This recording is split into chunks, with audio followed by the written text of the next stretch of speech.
Well, hello, creatives, community, and kind folks. Welcome to RPG with DBJ. I wouldn't be here if it wasn't for you guys. So thank you very much for joining me on this Future Friday. For those who do not know, this is a tabletop RPG related TriCast across our Discord server, Twitch, YouTube. So please, if you want to take part in this, please like, share, subscribe, do the whole thing. Thank you so much. Just to let you guys know, we've been away for, especially from our Future Friday broadcast, for like 3 months now. So if you're just catching up, thank you very much for stopping by. Cam, what's going on? Dead man, of course, as regular as the weather. The perseverance and the gold rush. I thought we would open up with that. There's a lot of course, science, real life science news, and I love science fiction and especially like transhumanism and things like that. But I thought we would talk about the Perseverance Mars landing and how we can use that for, of course, some creative fuel for our tabletop RPG games. Now, those who do not know, the Perseverance is a Mars rover. Without looking it up yet, because I do have it available here, at least some details here, about a metric ton of a much larger rover that of a design of other rovers NASA has sent to Mars to look around. And it is like the largest, it's got the most advanced technology on it, and they intend on doing a number of things. There are audio systems on it. There are like laser systems on it to burn away rock, to look at and X-ray machines, and the whole 9 yards. And it got me thinking about this idea of exploring other worlds and how exploration and technology does start to cause a little bit of, and the only thing I could relate it to is a gold rush. Um, hey, Cam. Hey, Kylie, what's going on there? KP. Yeah, Cameron says, thanks God. Thank God it's Friday, except I have a game later today. Haven't slept or finished prepping yet. Now, what are you doing here, dude? Maybe we will spark something for you while you get your prep done. Either that or my dulcet tones will rock you to sleep. All right, so the Perseverance drone and the Gold Rush. What did the two have to do with each other? All right. Well, if I can give you a little bit of background, we'll try to give you facts. Not necessarily that Wikipedia is all facts, but it's better than me speaking extemporaneously. All right. So the Mars 2020 is a Mars rover mission forming part of NASA's Mars exploration program that includes the rover Perseverance and the small robotic helicopter Ingenuity. Hope Ingenuity doesn't get lost in the shuffle. It will become the first like helicopter aerial drone used on an alien planet. I believe it's only designed to fly for no more than 90 seconds just because of space and weight considerations, but it will give us a clue as to being able to fly other aerial drones across Mars so we can cover a lot more distance and see things from within the atmosphere from above and all that kind of stuff. So anyway, the Mars 2020 mission was launched from Earth on an Atlas V launch vehicle on July 30, 2020, and confirmed a touchdown in Jezero crater on Mars on February 18th, 2021. As of March 5th, Perseverance has been on Mars for 14 sols, 15 total days. Perseverance will investigate an astrobiologically relevant ancient environment on Mars and investigate its surface geological processes and history, including the assessment of its past habitability, the possibility of past life on Mars, and the potential for preservation of biosignatures within accessible geological materials. From the things I've been listening to, the Mars rover has landed near what they consider to be a river delta And river means water, water means life, essentially. It will cache sample containers along its route for retrieval by a potential future Mars sample return mission. The Mars 2020 mission was announced by NASA on December 4th, 2012. And Perseverance design is derived from the rover Curiosity, and it uses many components already fabricated and tested, in addition to new scientific instruments and a core drill. The rover also employs 19 cameras and 2 microphones, allowing for audio recording of the Martian environment. By the way, you can listen to recordings of the Martian environment. Um, Not too exciting because it's just basically wind and there's no one else there. The launch of Mars 2020 was the third of 3 space missions sent toward Mars during the July 20 Mars launch window. This is pretty important, at least when it comes to our creativity. Uh, with missions also launched by the national space agencies of the United Arab Emirates, the Emirates Mars mission with the orbiter Hope, and China, I'm going to butcher this, Tianwen-1 mission on 23rd July with an orbiter, lander, and rover. All right, so sorry, I don't want to. Yeah, one soul is one Martian day. Sure is. Which a that gets into our science fiction way of measuring time. That Mars rotates at a different speed than Earth. I heard. I can look it up, but I don't. I'll let you guys figure it out. I believe it's like 37 minutes or something faster. Yeah. Cam, yeah, you know what?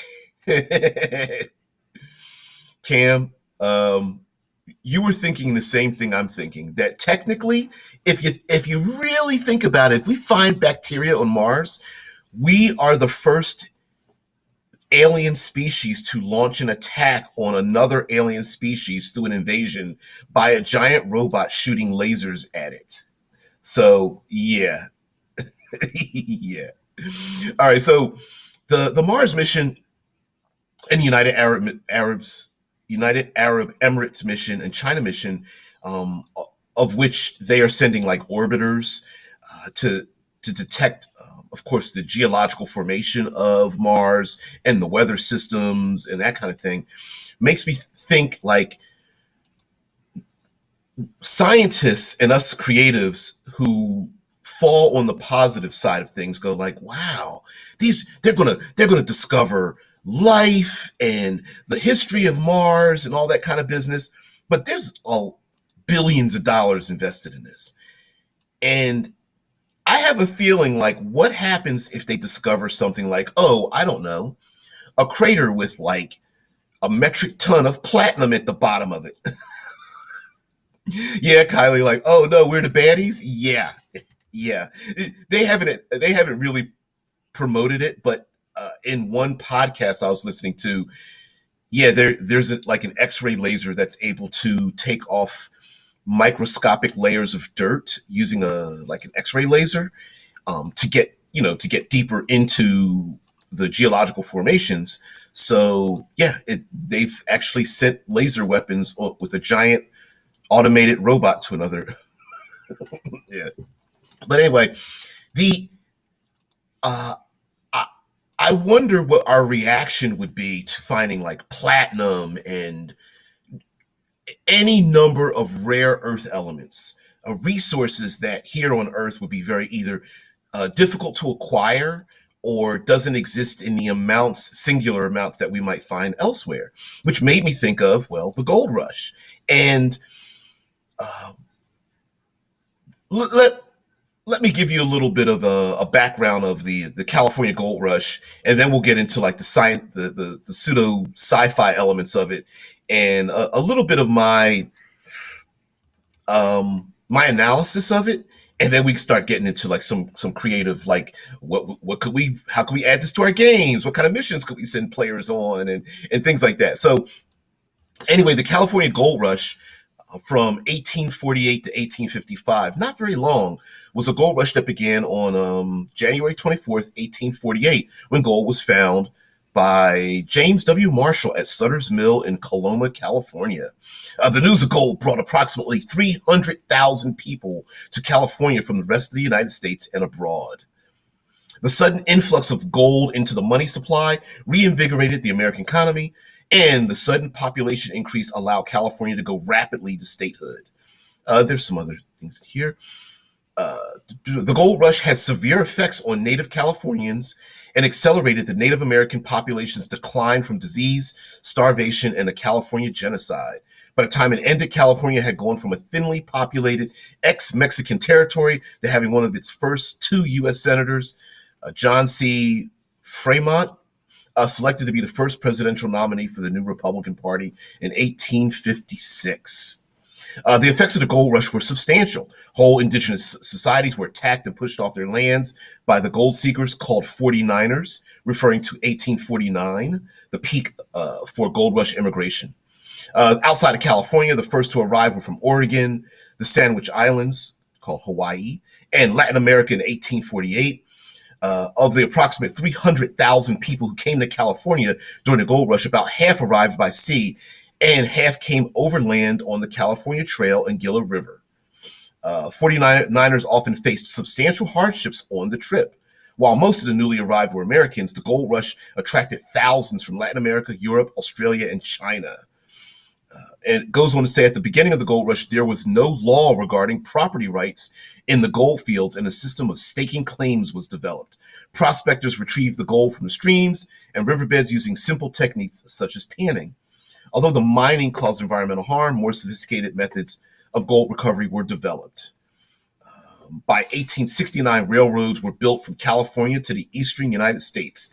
At its peak, technological advances reached a point where significant financing was required, increasing the proportion of gold companies to individual miners. Gold worth tens of billions of today's US dollars was recovered, which led to great wealth for a few, though many who participated in the California gold rush earned little more than they had started with.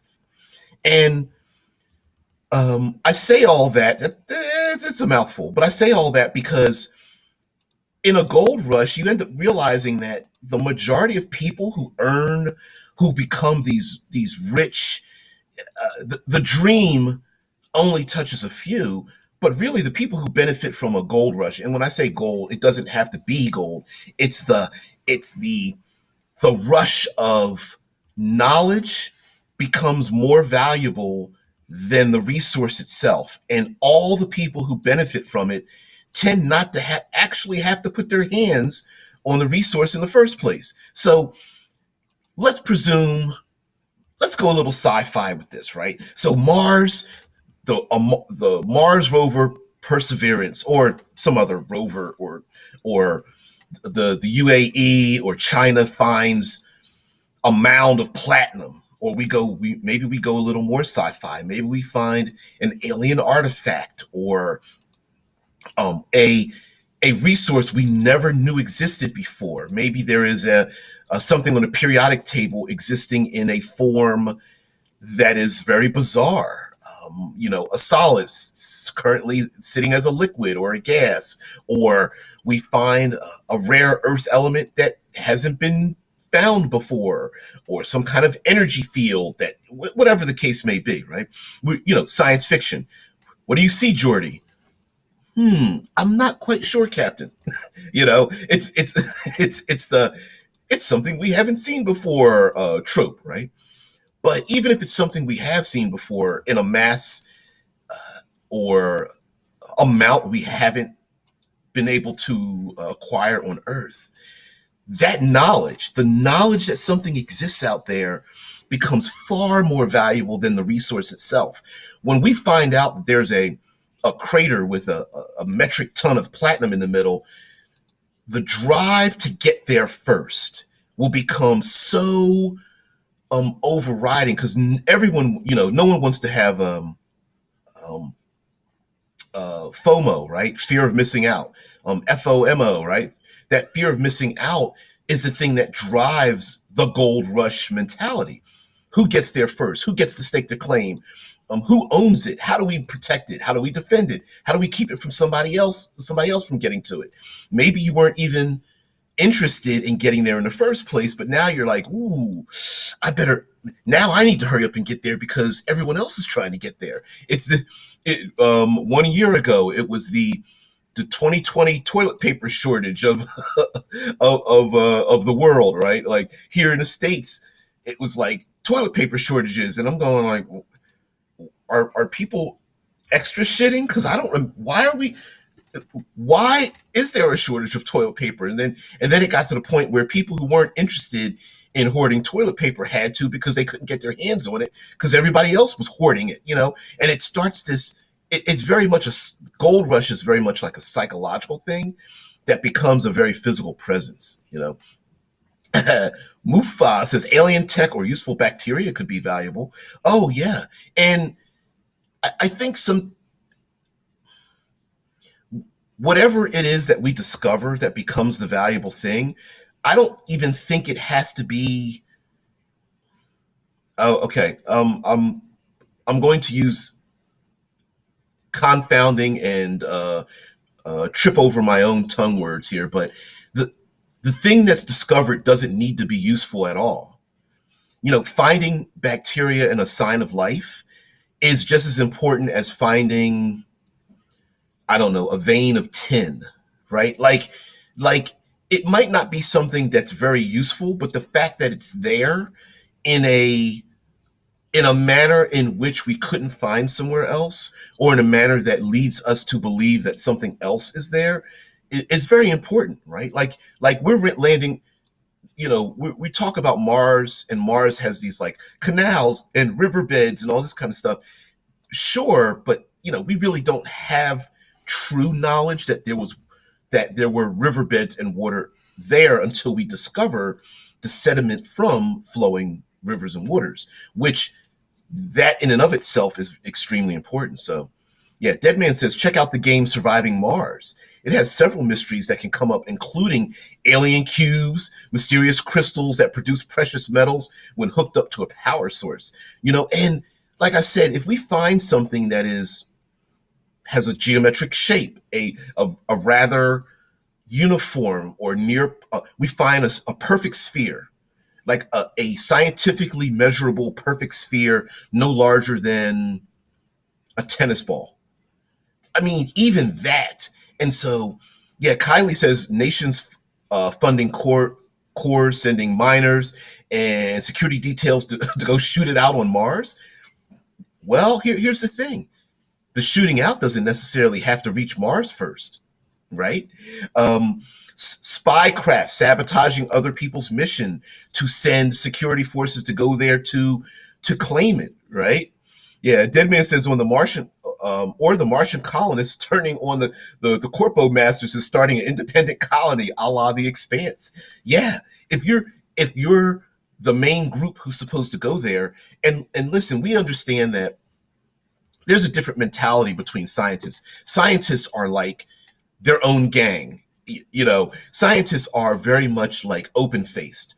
They're like, oh, did you discover something? And they don't care what nationality you are. Most scientists are like, dude, like they're fist bumping each other. They're like talking across country lines because they want to compare notes. And they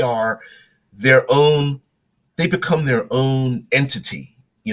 This China mission, the Tianwen and the United Arab Emirates mission, and these missions. What's the? I don't want to.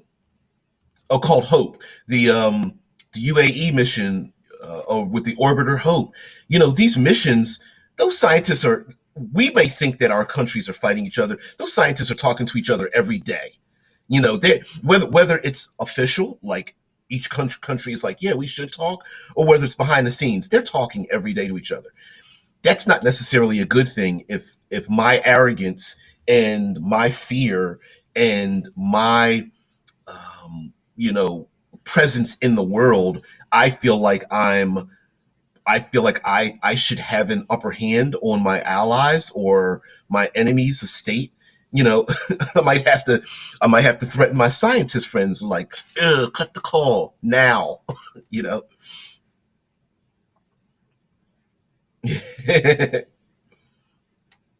Oh man, you're all right there, Cam. Go. I'm up at the crack of dawn myself, so you're all right. Yep, like Kylie says, good luck DMing there, Cam. So this gold rush, I think, is great mind fuel for a sci-fi game, right? I mean, think about it. Like missions can happen here on Earth, and it doesn't have to be Earth, but a mission can happen that hasn't arrived at the other planetary place. Like I said, sabotage, stealing blueprints, and saving, interrogating, finding, uncovering, rescuing scientists who know a thing or don't know a thing, or the rumors that there might be a thing. Um, the the public may find out about some of these methods. Let's say we find a perfect round sphere on Mars today. There are a lot of groups of people who are going like, governments are trying to keep it secret. We shouldn't keep it secret. Everybody should know that there's a perfectly round sphere on Mars. What does this mean? And so you're going to have private groups of rebellious individuals who want this information out there to the public. There are going to be people who want to hold this information hostage. Oh, you want to go to Mars and find platinum, huh?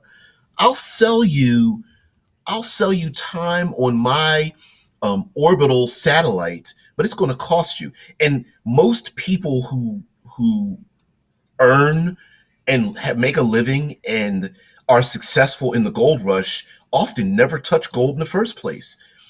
Staking claims, travel, how to get there, whether you're launching, hey, I own 5 Saturn V rockets. How much are you willing to pay me to put your technology on my rockets? Hey, maybe I have a satellite in space or a habitat or something. How much? What favor are you willing to give me to put your troops on my habitats? Uh, the ability to survive on another alien planet. Just the survival mechanism itself, or the hey, I'll fund your trip, but you got to send some of my agents too, because I want to know what the hell's going on. I want to look over your shoulder. You know, Kylie says, now I want to play a one-shot campaign where the PCs and NPCs are different rovers and drillers and stuff with good with good enough AI. See, that's another thing too, where you could have some fun with like rovers and what is it, telepresence or something. Like the players, you could have a non-violent combat with other NPCs to discover other scientific discoveries, knocking over the other person's rover, using all those scientific skills that PCs invest in but never really get to use, like astrophysics and geology and all that kind of business.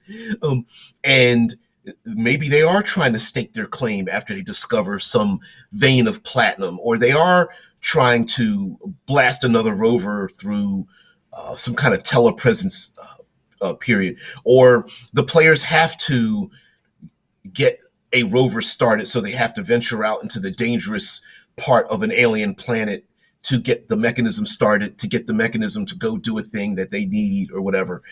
So I love that idea. Yeah, Kylie says living beings need not apply. I'll get to your comment in a minute, Deadman. Mufa says migration for migration's sake could totally be a sort of gold rush if Mars could be made habitable, or we find a suitable exoplanet. Oh hell yeah! The mad rush to just rush out to a place. I mean, our own world, that happened to our own world, the age of exploration, when every when I as if other people weren't living there, but when Europeans spread throughout the world and they found new places to live, migration became a thing of in and of itself to get to this new place, right? And we know that for a fact. That's how real estate prices go up. People start to move to a place, the value goes up. Everyone else goes, why is everyone moving there? Maybe I should go there. Real estate agents go, maybe I should buy property there. The value's going up. And then all of a sudden, everyone's like, everyone's moving to this place. I need to be there first. Here in Central Ohio, we had a road called Bryce Road, and there were a number of small businesses on this place called Bryce Road. It was a retail center. And then as the county expanded, it expanded over to another road called 256, not very far away.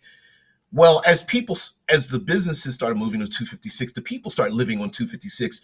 All the business, not all of them, majority of businesses, wow, on Bryce Road closed down and moved over to 256, making Bryce Road a ghost town of empty businesses, and 256 built up. And it's just like, well, you're right around the corner. You're within 5 minutes of each other. But it's a psychological thing. So you're absolutely right, Mufa. Migration for migration's sake could totally be a sort of gold rush. I absolutely agree with you. And of course, the people who move there may not be the people you necessarily want there yet. But Dead Man brings up an important thing. The Moxies can turn CO2 into O2 to turn Mars into a habitable planet. Dead Man is referring to the Moxies, and that is a device that is able to convert, mm, wow, convert carbon dioxide into oxygen, or CO2 into O2. And it is currently on Mars right now. It is a device that is able to do that. And as a matter of fact, I didn't know this, but it's also used on it's used in the ISS, the International Space Station, to convert their carbon dioxide into oxygen. I didn't know there was. I mean, sci-fi, I know there's things like that. I didn't know we actually had something that did that, and I think that's awesome. And yes, a large enough Moxies spread over a large area with enough power and fidelity could absolutely turn Mars into a habitable place. Maybe if the oxygen's heavier, it might even be able to. They could oxygenate the deeper parts of like canyons and craters without changing the upper atmosphere, which might be pretty interesting for Mars as well. Like Mars could have like a lower level green Mars and upper level red Mars. That'd be kind of cool, and kind of a different pseudo in between terraforming kind of thing. Yeah, Mufas says various groups seeking freedom to create their version of utopia, to have their own land with their own rules and get away from various Earth governments. Dude, that I think that's going to be. I think that is a fear of Earth governments sending agents there, and they give the big fu, like, you know what I mean. But part of me is like, hell yeah. Even if I don't agree with them, for the rebel inside of me is like, yeah, I can't wait for something like that. Anyway, Mufa goes on to say, like the colonies that became the U.S., United States, Australia is a good example as well. You know, places that just like, I know you told me what to do, but like your rules don't apply here any longer, and we're so far away, you can't make me. Because that's going to be the issue, right? If there's a 2 year gap between arriving on Mars and the next launch window, a lot of stuff can happen in 2 years after you send those first people. And so, yeah, dude, well, not that I know that you're a dude, but yeah, Mufa, I definitely agree with you. Like, yeah, if there's various groups seeking freedom, and remember, what freedom is within the eye of the beholder. Okay, so are these free people just and kind and embracing, and they just want to leave the dictatorial and corrupt machinations of their governments here to lead a life of openness and freedom and art and expression? Oh, hell yeah. But we could go down a dark path of what people consider freedom. Is um okay, I'll go there. Pedophiles. Enough said, right? Um, Rape camps, um, torture colonies. you know, so one person's freedom, we might not agree with what they're free to do in their own worlds, and that's why I love transhumanism, because it makes you, what we consider to be just and moral today might not be something we consider tomorrow to be something that fits into our present day moral or ethical standards. Like, we're going to do an episode. It might even, maybe I'll do it tomorrow on Dollhouse. Before Joss Whedon gets completely canceled, there was a television show lasted 2 seasons called Dollhouse, and in it, spoiler alert, for a 5-year stint, you can sign over your body to a company that copies your brain, puts it in storage, and is able to use your body to implant other memories in it and use it for their own purposes, becoming a doll. And the ethical, is it ethical to use somebody else's body even if they agree to sign it over? And what does that even mean? Deadman says there's also the Twitter of NASA's Perseverance Mars rover for some amazing images. Oh, for those who don't know, there's something like I heard the last count was like 5,000 high resolution images that are out for the public to see. And you can just go to YouTube. You can see live images of the Mars rover as it's broadcasting. Technically, they're not live. They're like 10 minutes behind, but whatever. But yeah, what is that? 2 million, over almost 2.5 million followers on Twitter for the NASA, twitter.com/NASA Perseverance. Awesome, awesome, awesome.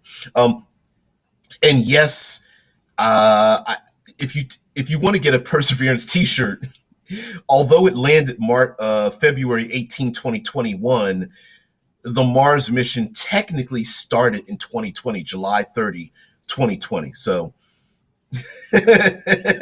hobbies: photography, collecting rocks, and off-roading.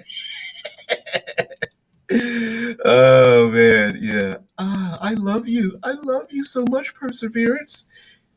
Although, let's not forget ingenuity either.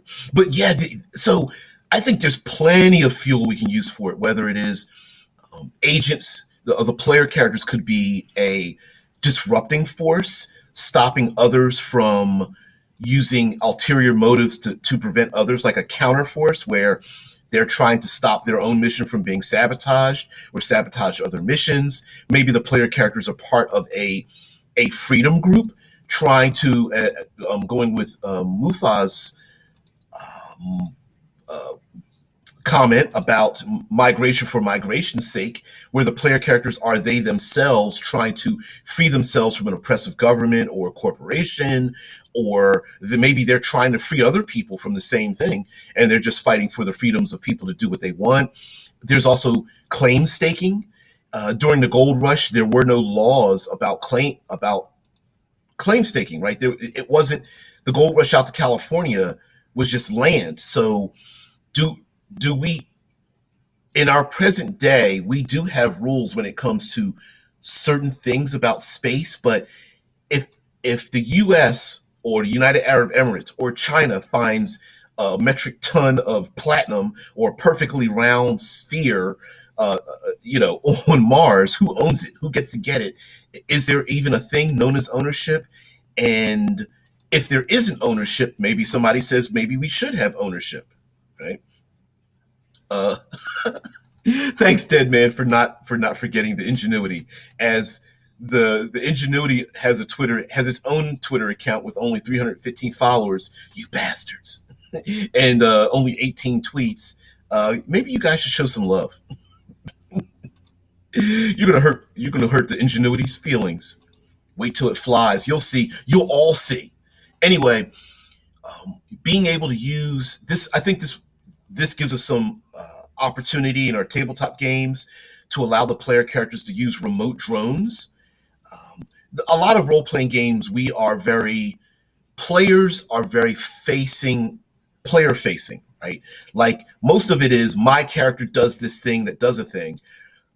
But we know with technology, at least, that drone technology and independent operating systems will have a huge impact on technology, which doesn't necessarily make us feel like it's us doing a thing. But yeah, this gives us an opportunity to, all right, player characters, you're science soldiers, and you must take care of must take care of the drones that you're using and the rovers that are being used. And not only is it your job to protect them with your rail guns and gyroscopic rifles and your X-ray lasers, but you're also supposed to maintain them and make sure that they're operating correctly and that they are moving in a very slow but steady path to a deep crevice or over a, you know, crater lip or something like that. And hey, the mission's 18 days straight, or I don't know, 18 souls on Mars. You're going to have to bunker down or hunker down and get in a bunker or something and watch what's going on.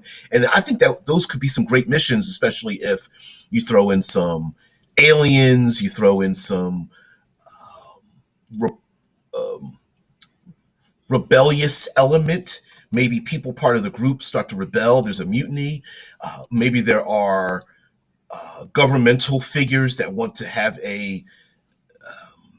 they want to sabotage what you're doing. Maybe let's say the United Arab Emirates sends their own group of people 50 years in the future, and when the science soldiers get there, they're like, look, listen, guys, I know our countries don't like each other, but we're going to work together. And then the UAE is like, you ain't doing that. We're going to send even more people to stop you from separating from us, and heck, even setting up a new governmental regime, becoming the United States of America, separating itself from its European progenitors. That might be the same thing when Mars becomes independent, off of a very simple thing of a Mars rover finding a cache of platinum on the surface.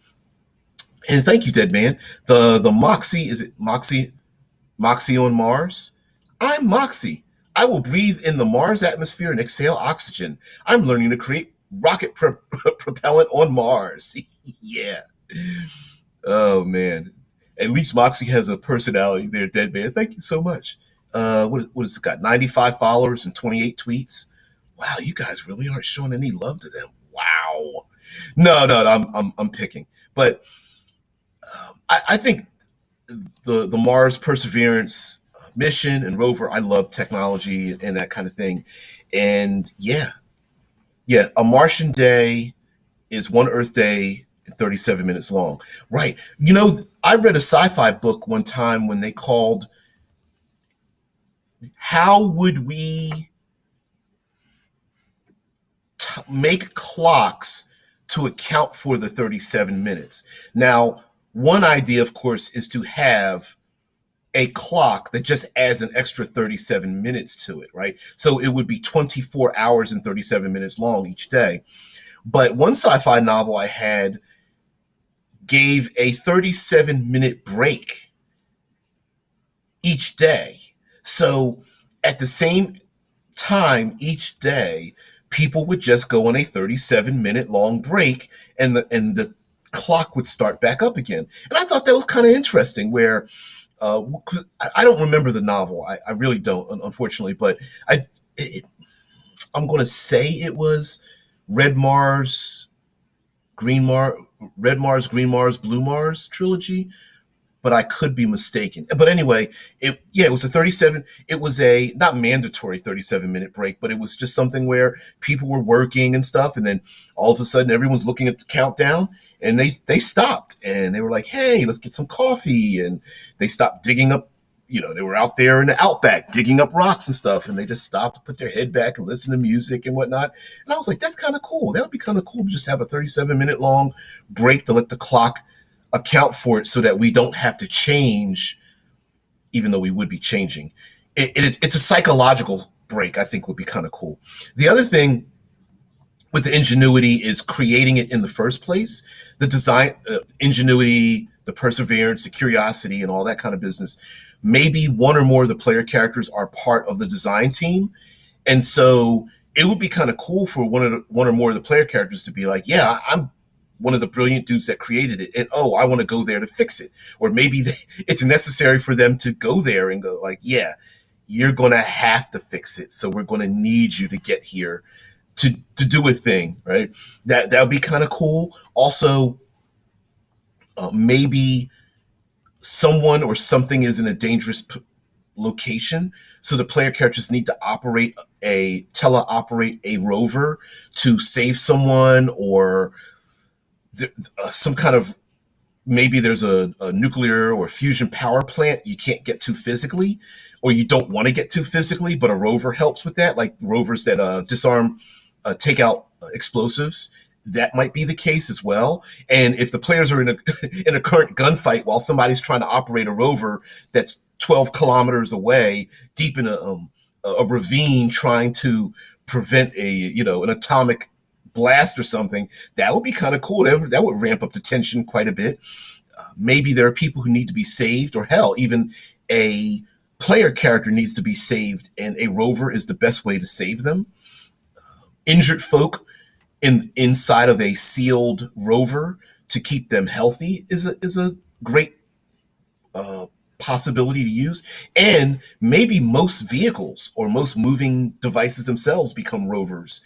I could see a reason for adding a rover technology in darn near any vehicle that you take to an alien planet. Hey, that Martian moon buggy that you're driving, can it be operated remotely? Probably. Maybe even the remote operating system, the steering wheel in and of itself, maybe there's just a device you clip onto your belt, you walk away from it, and you're able to just manipulate it outside just like you would on the inside. Take the steering wheel with you, hook it on your back or your hip, and keep on getting up. I would say that's probably, if you could, I'd probably always put something in there like that, or a Martian helicopter, like the Ingenuity is. Deadman says Perseverance will be able to use tools, so it may be the Mr. Fix-It for just about everything. I wouldn't doubt it. Why not? And it may have to even repair itself.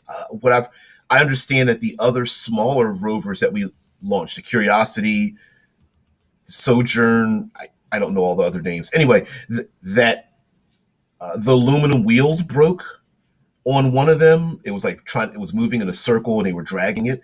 I could see the Perseverance having to fix its own self. Maybe a wheel breaks and it has to dislodge it, or even break its own wheel off because it's in the way, or take a wheel off and then add another one, maybe with another mission. Who knows, when the next mission is launched to pick up the Martian samples to bring them back to Earth, the Perseverance might actually have to be there to help that device load those samples into itself to launch back. So yeah, the Perseverance could be a Mr. Fix-It.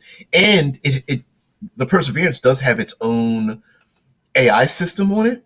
So depending on how autonomous and independent we want our rovers to be, maybe there are things that it can do, such as fixing holes in a habitat because of micrometeorite impacts, or fixing fusion reactors. I don't know if fusion reactors would explode or implode or what have you, but maybe fixing fusion reactors just isn't the thing you kind of want to do with human hands. Maybe you want a robot to do those things. Um, and rovers don't necessarily need to be running over top of uninhabited regions, although they could. And those rovers, like for example, player characters that need to sneak into a habitat, maybe they need to dodge around the rovers that are out there because they have sensor suites on them as well. And they need a map of where all the rovers are at. In order to get the map of where they're at, they need to link into a satellite system. That satellite system's owned by maybe another corporation or governmental institution. So now they need an overwatch to find out where the rovers are, to get out of their sensor suites, to sneak their way into another habitat, to sabotage the other habitat because they plan on staking their claim on that metric ton of platinum we talked about earlier, right? Kylie says onboard or helper rover carries an onboard 3D printer, ooh, and a recycler to use broken parts as new printer filament. 3D printers, yeah. Yeah. Well, an onboard 3D printer would probably be the best, but why not? It's a mobile 3D printer. Hell yeah. Yep, helper rovers that are rolling around, building replacement pieces as it moves along. Yeah, why not? And as a matter of fact, much like our own United States Air Force One for the president, every time the Air Force One goes on a mission, because they call them missions, that plane goes in the air after it lands, they change the parts on it. So you could have rovers out there whose only job is to 3D print replacement parts simply by virtue of age, not necessarily by destruction, right? Like, oh, it's been 3 months, time to change the wheels. Oh, it's been, I don't know, a 6 month stint on Mars, need to change those solar panels, right? Not because they're broken, but you do the thing before the thing happens, right? It's the, hey, we need to fix the roof before the roof starts leaking. It's, I need to buy new shoes because the shoes I'm wearing are wearing out. You don't try to wear them out until you're scraping your toes and heels on the ground first. You do it beforehand. And so, yeah, before you get a flat tire, you kind of want to buy new tires, right? Even though usually the case is you get a flat tire first, but that's the case. That's the thing. You preemptively. Now, mind you, player characters, this is a great story element. Player characters, firearms are not allowed.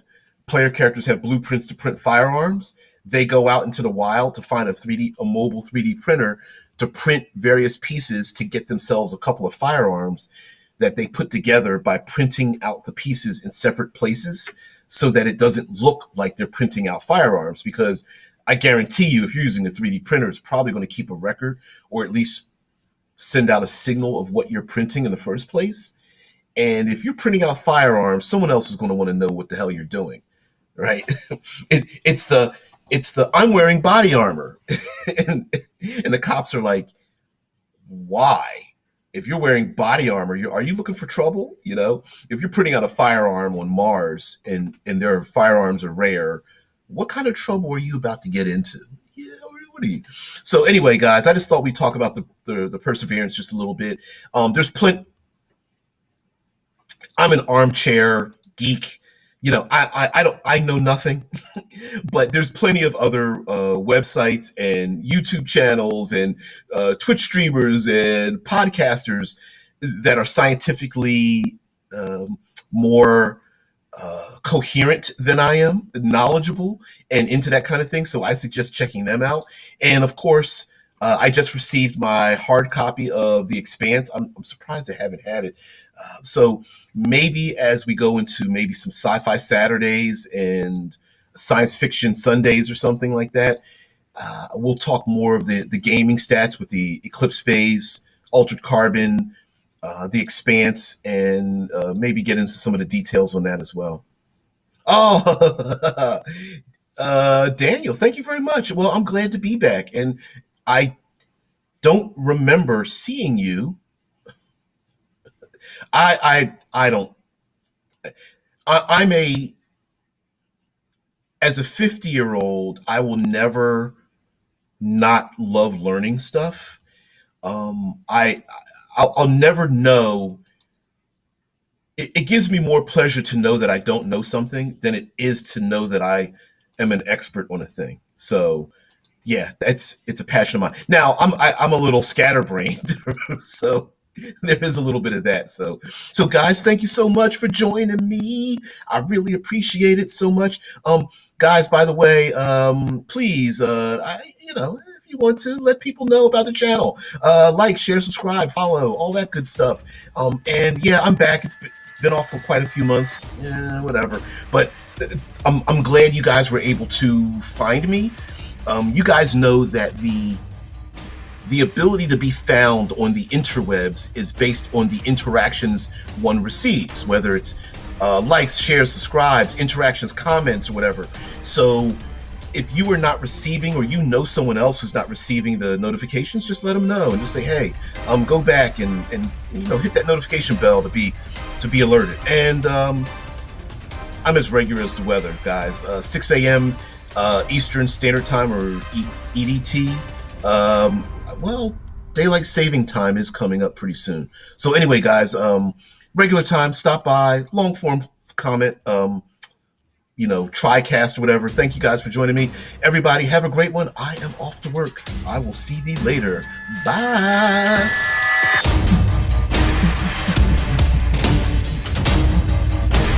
Thank you very much for watching.